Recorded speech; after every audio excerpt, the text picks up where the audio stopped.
¿Quién domina el mundo? De Noam Chomsky. Capítulo 22. El reloj del apocalipsis. En enero de 2015, el Bulletin of the Atomic Scientist avanzó su famoso reloj del apocalipsis y lo puso a 3 minutos de la medianoche. Un nivel de amenaza que no se había alcanzado en 30 años. La declaración del bulletin justifica que adelantara el reloj hacia una catástrofe invocando las dos principales amenazas a la supervivencia: armas nucleares y cambio climático descontrolado.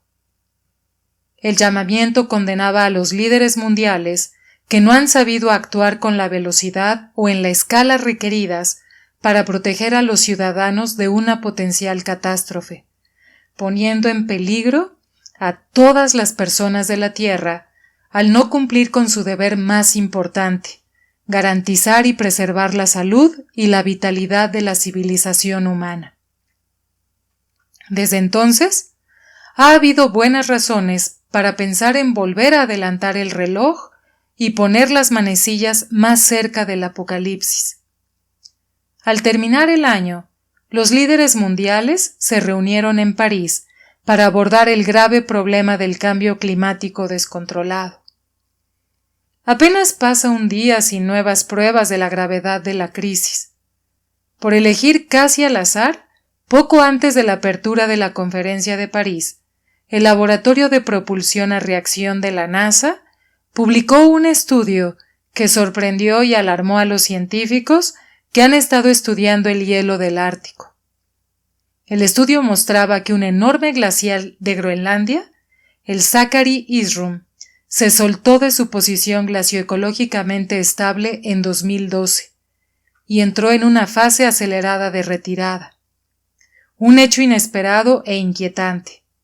El glaciar contiene agua suficiente para elevar el nivel global del mar en 46 centímetros si se fundiera por completo, y ahora está en dieta espartana, perdiendo 5.000 toneladas de masa cada año. Todo ese hielo se vierte al Océano Atlántico Norte.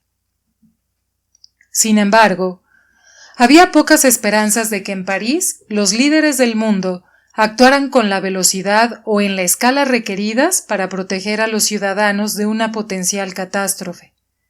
E incluso si por algún milagro lo hubieran hecho, habría tenido un valor limitado, por razones que deberían ser profundamente inquietantes.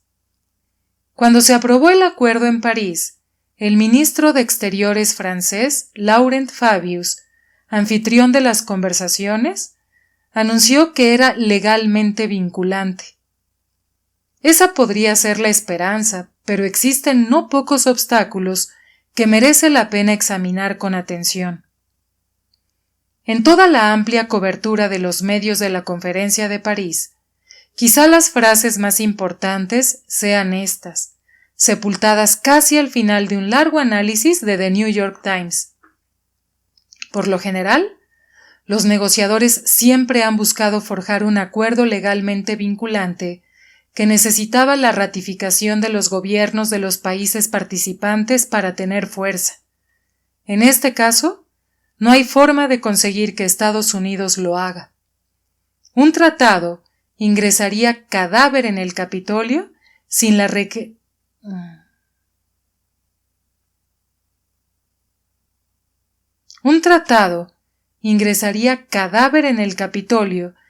requerida mayoría de 2/3 de los votos en el Senado, controlado por los republicanos. Así pues, los planes voluntarios están ocupando el lugar de objetivos impuestos, y los planes voluntarios son una garantía de fracaso. Por Estados Unidos, más concretamente por el Partido Republicano, que ahora se está convirtiendo en un peligro real para la supervivencia humana decente. Las conclusiones se subrayan en otro artículo del Times sobre el Acuerdo de París. Al final de un largo relato que aplaude el éxito, el artículo señala que el sistema creado en la conferencia depende en gran medida de las opiniones de los líderes mundiales del futuro que llevarán a cabo estas políticas. En Estados Unidos, todos los candidatos republicanos que se presentan a la presidencia en 2016 han cuestionado o negado públicamente la ciencia del cambio climático y han expresado su oposición a la política de Obama sobre este asunto. En el Senado, Mitch McConnell, líder republicano que ha dirigido la carga contra el programa para frenar el cambio climático de Obama, dijo: antes de que sus socios internacionales descorchen el champán, deberían recordar que este es un pacto inalcanzable basado en un plan nacional de energía que probablemente es ilegal, que la mitad de los estados han impugnado para detenerlo y que el Congreso ya ha votado para rechazarlo. Ambos partidos se han desplazado a la derecha durante el periodo neoliberal de la generación pasada. Los demócratas de la corriente principal son ahora lo que se denominaba republicanos moderados. Entretanto, el Partido Republicano se ha desplazado bastante fuera del espectro y se ha convertido en lo que los respetados analistas políticos conservadores Thomas Mann y Norman Ornstein llaman insurgencia radical, que casi ha abandonado la política parlamentaria normal. Con la deriva a la derecha, la rendición del Partido Republicano a la riqueza y el privilegio es tan extrema que sus políticas actuales no pueden atraer votantes, de manera que han tenido que buscar una nueva base popular movilizada en otros terrenos: cristianos evangélicos que esperan la segunda venida, nativistas que temen que nos estén robando el país, racistas recalcitrantes, gente con reclamaciones reales que equivocan gravemente sus causas, y otros como ellos que son presa fácil de demagogos y pueden ser en poco tiempo un sector de insurgencia radical. En los últimos años, el aparato republicano había logrado eliminar las voces de la base que ha movilizado, pero ya no. A finales de 2015, el aparato del partido ya estaba consternado y desesperado por su incapacidad de hacerlo, mientras que la base de los republicanos y sus decisiones quedaban fuera de control.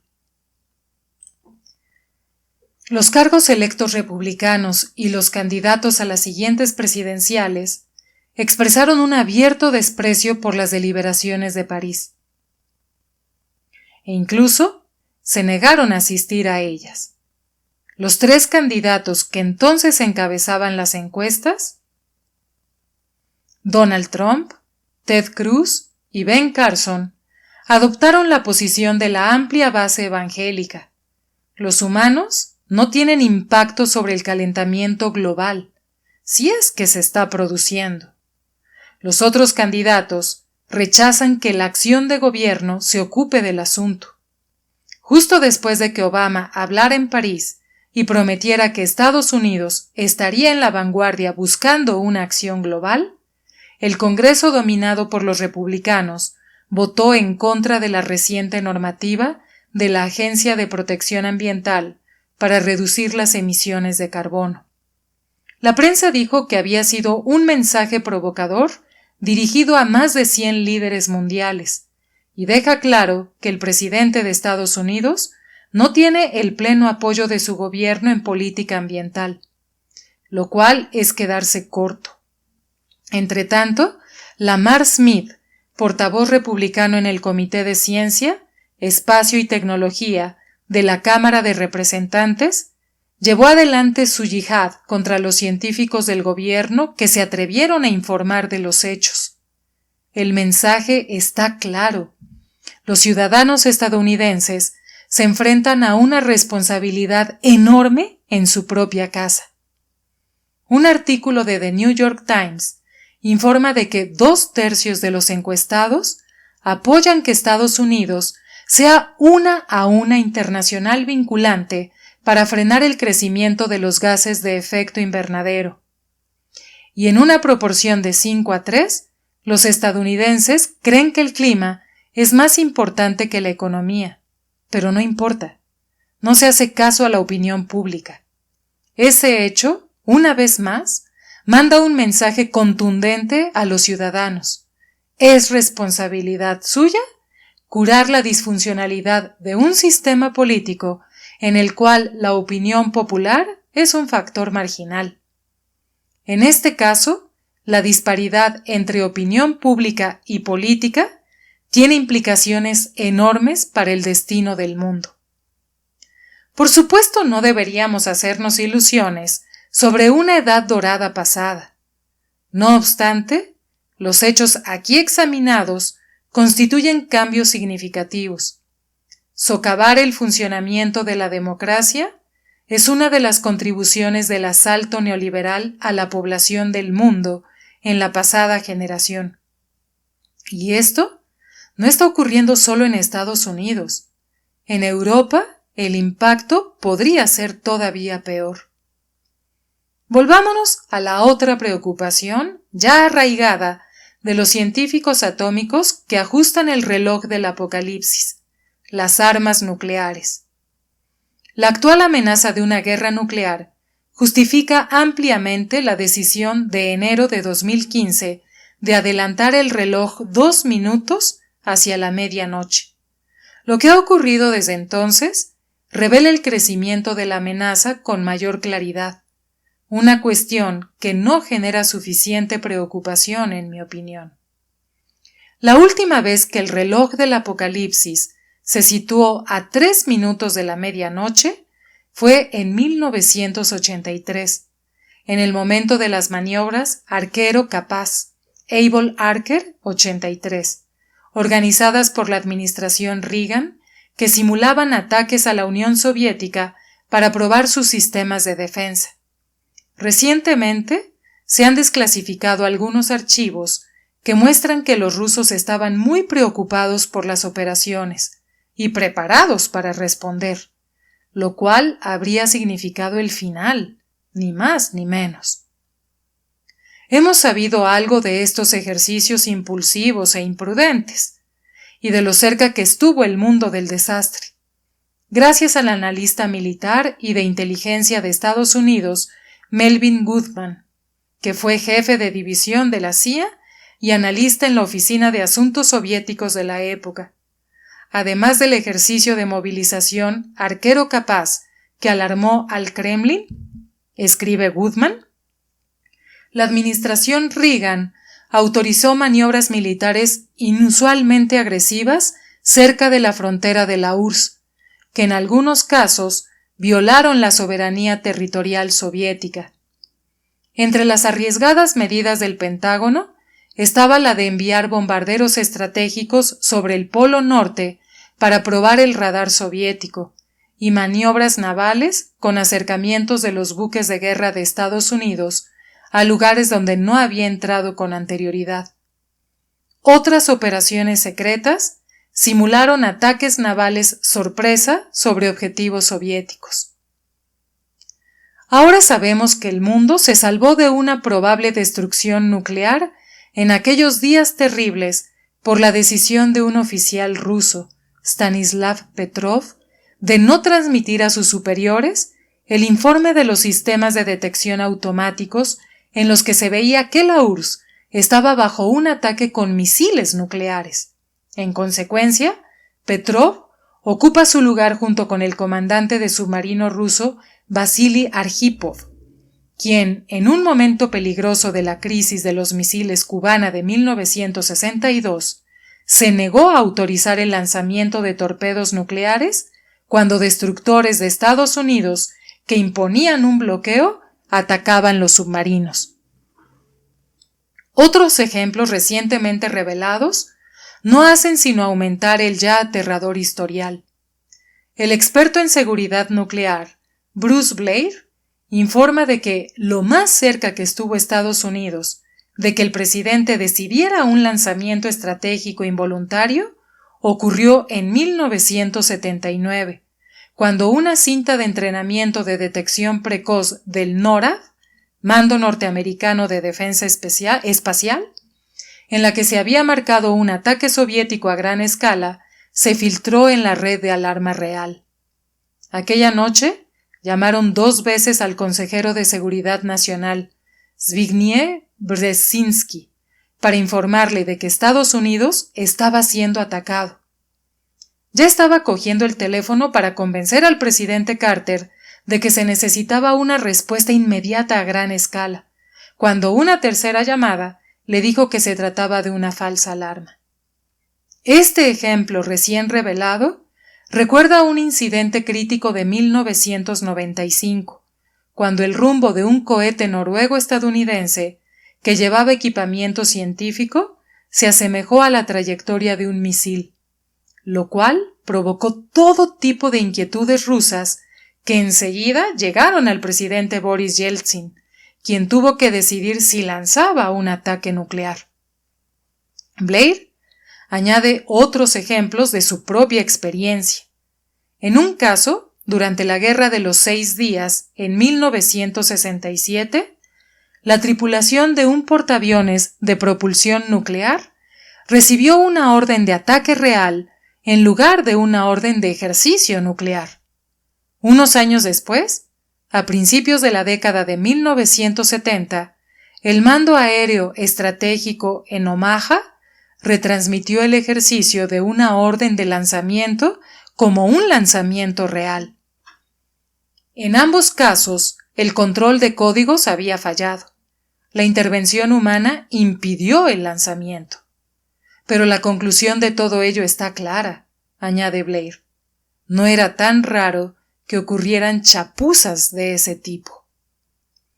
Este comentario de Blair respondía a un informe recientemente desclasificado por la Fuerza Aérea del aviador John Borden, que servía en la base militar de Estados Unidos en Okinawa en 1962, durante la crisis de los misiles y en un momento de graves tensiones también en Asia. El sistema de alerta nuclear había sido elevado a DEFCON 2, solo un nivel por debajo de DEFCON 1, que implica que los misiles nucleares se lanzarán de inmediato. En la cumbre de la crisis, el 28 de octubre, una tripulación recibió autorización para lanzar sus misiles nucleares por error. Decidieron no hacerlo, y con ello evitaron una probable guerra nuclear. Así, se unieron a Petrov y Arjipov en el panteón de hombres que decidieron desobedecer el protocolo y de esa forma salvar al mundo. Como observó Blair, estos incidentes no son singulares. Un reciente estudio especializado encontró decenas de falsas alarmas cada año durante el periodo revisado de 1977 a 1983. El estudio concluyó que el rango iba de 43 a 255 por año. El autor del estudio, Seth Baum, lo resume con palabras certeras. La guerra nuclear es el cisne negro que nunca vemos, salvo en ese breve momento en que nos está matando. Retrasamos la eliminación del peligro y eso solo aumenta nuestro propio riesgo. Ahora es el momento de abordar la amenaza porque ahora todavía estamos vivos. Estos informes, como el amplio estudio Command and Control de Eric Schlosser, se limitan casi en exclusiva a los sistemas de Estados Unidos. Sin duda, los rusos son mucho más proclives al error, por no mencionar el peligro extremo planteado por los sistemas de otros, en especial de Pakistán. En ocasiones, la amenaza no ha sido accidental, sino fruto de la temeridad, como en el caso de las maniobras Arquero Capaz. El caso más extremo fue el de la crisis de los misiles cubana en 1962, cuando la amenaza de desastre fue muy real. La forma en que se manejó es asombrosa. También lo es la manera en la que se suele interpretar, como hemos visto. Con este funesto registro en mente, es útil examinar debates estratégicos y de planificación. Un caso escalofriante lo presenta el estudio del Stratcom de 1995 en la era Clinton, Essentials of Post-Cold War Deterrence. El estudio reivindica mantener el derecho al primer golpe, incluso contra estados no nucleares. Explica que las armas nucleares se usan constantemente, en el sentido de que proyectan una sombra sobre cualquier crisis o conflicto. Insta también a crear una personalidad nacional de irracionalidad y ansias de venganza para intimidar al mundo. La doctrina actual se explora en el artículo principal de la revista International Security, una de las más autorizadas en el campo de la doctrina estratégica. Los autores explican que Estados Unidos está comprometido con la primacía estratégica, es decir, protegerse de un posible contraataque. Esa es la lógica que inspira el nuevo trío de Obama: fortalecimiento de los misiles submarinos, de los misiles terrestres y de los bombarderos, junto con la defensa de misiles para contrarrestar un contraataque. La inquietud que plantean los autores es que la exigencia de Estados Unidos de tener primacía estratégica podría inducir a China a reaccionar y abandonar su política de no ser el primero y expandir sus fuerzas disuasorias.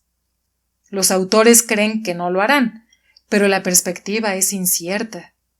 Lo que es indudable es que la doctrina potencia los peligros en una región tensa y en conflicto. Lo mismo es cierto en el caso de la expansión de la OTAN hacia el este, incumpliendo las promesas verbales que se le hicieron a Mikhail Gorbachev cuando la URSS estaba derrumbándose, y accedió a permitir que una Alemania unificada formara parte de la OTAN, concesión notable cuando se piensa en la historia del siglo XX. La expansión hacia la República Democrática de Alemania se produjo de inmediato. En los años siguientes, la OTAN se expandió hasta la frontera de Rusia, y ahora hay amenazas sustanciales para incorporar Ucrania, que está en el corazón geoestratégico de Rusia. Es fácil imaginar cómo habría reaccionado Estados Unidos si el Pacto de Varsovia continuara vivo. La mayor parte de los países de Latinoamérica se hubieran unido a él, y México y Canadá estuvieran solicitando su ingreso. Aparte de eso, Rusia comprende tan bien como China, y también los estrategas de Washington, que los sistemas de defensa con misiles de Estados Unidos cerca de las fronteras de Rusia son en efecto un arma de primer golpe, cuyo propósito es establecer una primacía estratégica inmune al contraataque. Quizás su misión sea completamente inviable, como argumentan algunos especialistas, pero los objetivos nunca pueden estar seguros de eso, y como es natural, las reacciones de Rusia son interpretadas por la OTAN como una amenaza a Occidente. Un destacado experto británico sobre Ucrania plantea lo que denomina paradoja estratégica funesta, que la OTAN existe para gestionar los riesgos creados por su existencia. Las amenazas son muy reales ahora mismo. Por fortuna, el derribo de un avión ruso por un F-16 turco en noviembre de 2015 no propició un incidente internacional, pero podría haberlo hecho, sobre todo dadas las circunstancias. La misión del avión era bombardear Siria. Pasó durante solo 17 segundos a través de una franja de Turquía que se adentra en territorio de Siria, y evidentemente se dirigía a Siria cuando fue derribado. Derribarlo parece haber sido un acto innecesario y provocador, y una acción que merecería consecuencias. Como reacción, Rusia anunció que a partir de aquel momento sus bombarderos irían acompañados por cazas y que estaba desplegando sofisticados sistemas de misiles antiaéreos en Siria. También ordenó a su crucero Moskva, con su sistema de misiles antiaéreos de largo alcance. a acercarse más a la costa para estar listo para destruir cualquier objetivo aéreo que planteara una amenaza potencial a nuestro barco, anunció el ministro de Defensa, Sergei Shoigu. Todo esto dibuja el escenario para confrontaciones que podrían ser letales. Las tensiones también son constantes en la frontera entre la OTAN y Rusia, incluidas las maniobras militares a ambos lados. Poco después de que el reloj del apocalipsis se adelantara y se acercara inquietantemente hacia la medianoche, la prensa nacional informó de que algunos vehículos de combate de Estados Unidos desfilaron el miércoles por una ciudad de Estonia que se adentra en Rusia, un acto simbólico que subrayó lo que está en juego para ambas partes en medio de las peores tensiones entre Occidente y Rusia desde la Guerra Fría. Poco antes, un avión de guerra ruso estuvo a segundos de colisionar con un avión comercial danés. Ambas partes estaban practicando la movilización rápida y la reubicación de fuerzas en la frontera Rusia-OTAN, y creyeron que una guerra ya no es impensable. En ese caso, ambas partes están ya fuera de los límites de la cordura, porque una guerra bien podría destruirlo todo. Durante decenios, se ha reconocido que un primer golpe de una gran potencia podría destruir al propio atacante, incluso sin que hubiera contraataque, simplemente por los efectos del invierno nuclear. Pero así es el mundo de hoy. Y no solo de hoy. Es donde hemos estado viviendo durante 70 años. Como hemos visto, a los estrategas políticos no les preocupa la seguridad de la población. Eso ha sido cierto desde los primeros días de la era nuclear, cuando en los centros de formación política no se hacían esfuerzos, parecía que ni siquiera se pensara en ello, por eliminar la única amenaza potencial seria para Estados Unidos, lo cual podría haberse logrado. Y así continúan las cosas hoy en día, de manera que solo se han esbozado brevemente. Este es el mundo en el que hemos estado viviendo y en el que vivimos hoy. Las armas nucleares plantean un peligro constante de destrucción inmediata. No obstante, en principio sabemos cómo aliviar la amenaza, incluso eliminarla, una obligación aceptada y descuidada por las potencias nucleares que han firmado el TNPN. La amenaza del calentamiento global no es instantánea, aunque es funesta a largo plazo, y podría incrementarse de repente. En este caso, no está del todo claro que tengamos la capacidad de afrontarla, pero no cabe duda de que cuanto más lo retrasemos, más brutal será la calamidad. Las perspectivas de una supervivencia digna a largo plazo no son altas, a menos que haya un cambio de rumbo significativo. Gran parte de la responsabilidad está en nuestras manos. Las oportunidades también.